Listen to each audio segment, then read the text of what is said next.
mag-event sila, 11 PM naman. Ang ganda sana nun. Ano sana yun? City Lights. City Lights yung view doon sa MBS. May binan akong word. Ba't mo kasi binan? Ba't binan mo? Hindi, sa 29 nga, hindi ka nakikinig. Kasi, sa 29 pa lang, ini-invite, hindi in-invite. Hindi ka nakikinig naman. Tapos, paano ko nga pupunta eh? Flight ko na sa ano, hindi na nga abot. Sabi ko, madam, hindi na abot. Flight ko na sa ano ka ako, sa weekend. Anong alam mo? Anong alam ko? Ang alin? Tayo mo naman kausap doon. Tayo mong kausap sa chat, no? Wala na, yun lang. Yun lang ang kwento. Tapos sabi niya, artista na si Oliver. Kasi si Kuya Oliver yung naka-work ko din yan dati kasi ano, siya kasi yung binida ko dun sa video.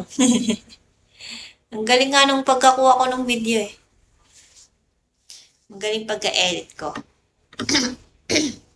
Gusto mo ba makita? Gusto mo makita? Send sa'yo, no? Anong pangalan mo nga? Anong pangalan mo? Nawala na yung pangalan mo. Pakita ko sa yung ginawa kong video. Paano maging pag-HD dito?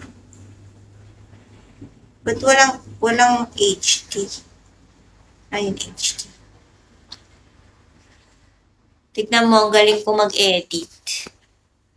Galing ko ding mag-video. Alam ko yung mga details sa video. Sabi ni madam, sabi nung manager ko, ito sabi pa kanya mo. sabi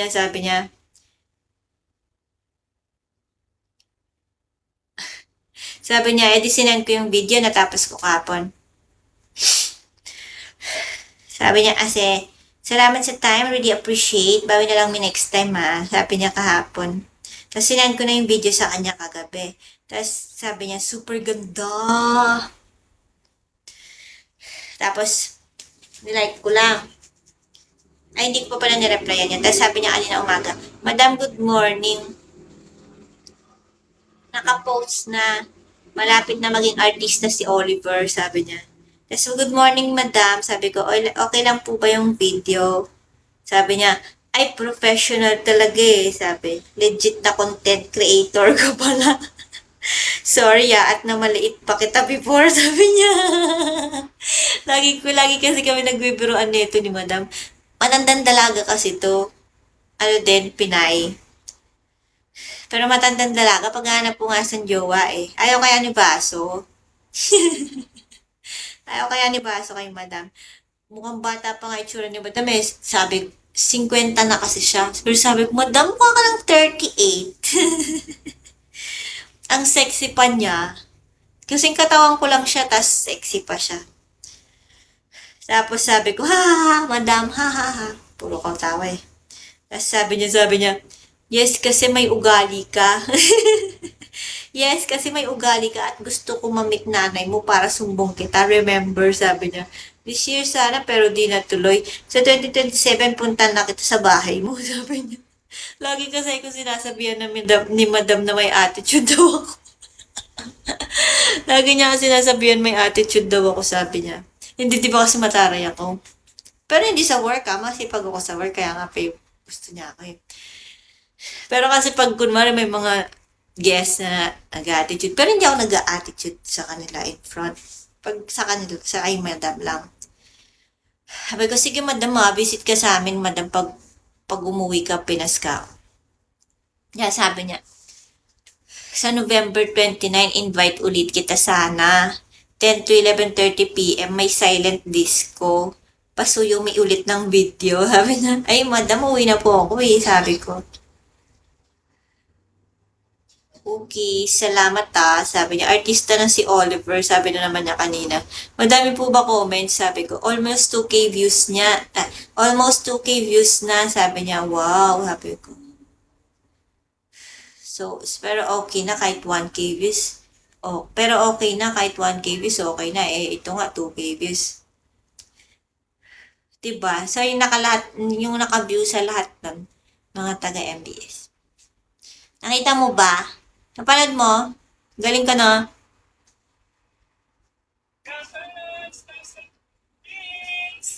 Malinaw ba siya sa'yo?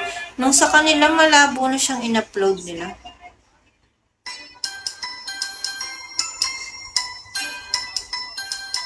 Magaling ako. Malinaw sa'yo kasi naka-HD. Pero nung in-upload nila sa page nila, hindi malinaw eh.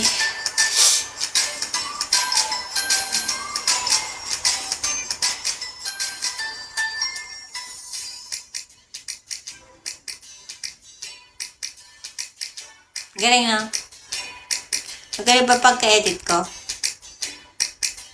Fried chili ah.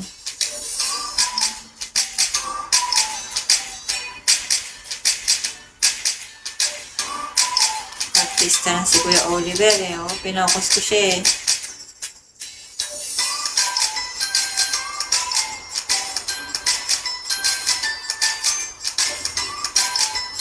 Sakto lang, bida-bida naman siya. Pero mabait ko si Kuya Oliver.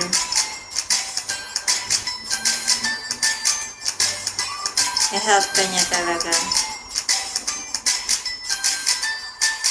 Galing ko nga, pati yung mga details eh. Diba? Actually, pwede ako talagang vlogger, mga editor, ganyan. Magaling ako sa pag-i-edit eh. Kaso nga lang, di ako magaling din sa mga voice-over.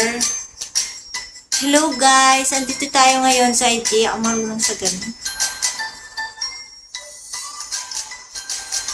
O diba, pati yung mga menu nila, naka-ano pa.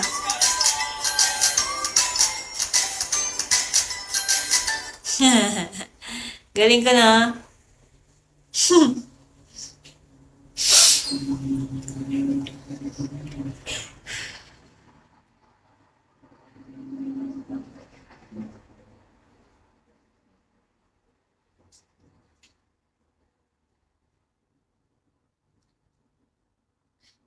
Ito, makakatakot kami.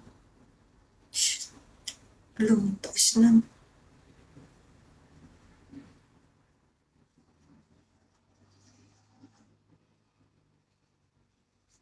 Ito.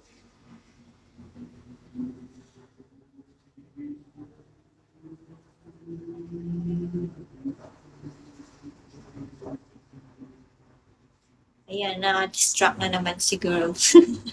Distract na naman ako sa mga, sa mga, ha? Ikaw man lang, hi guys, dapat yun, ko dapat tayo mga kati. Kati? Si kuya nga, di ba, kasi may solar silang business, si kuya. Solar.